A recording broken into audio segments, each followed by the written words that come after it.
সে বিভিন্ন স্থানের সভা সমাবেশ ও মানববন্ধনের খবর জানাচ্ছেন নাদিরা সুলতানা।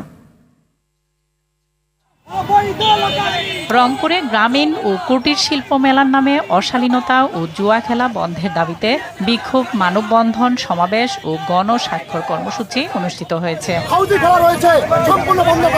চুয়াডাঙ্গার জীবননগরে অস্বাস্থ্যকর প্রক্রিয়ায় বেকারি সামগ্রী তৈরির অপরাধে একটি প্রতিষ্ঠানকে ৩০,০০০ টাকা জরিমানা করেছে ভোক্তা অধিকার সংরক্ষণ অধিদপ্তর।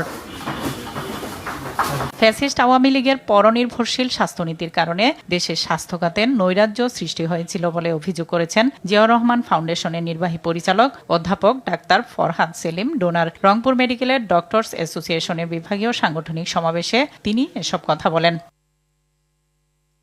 বাংলাদেশের নৌবাহিনী মৎস্য সম্পদের সুরক্ষায় বিশেষ কম্বিং অপারেশন পরিচালনা করছে। এতে মৎস্য সম্পদ ধ্বংসকারী সকল অবৈধ জাল অপসারণ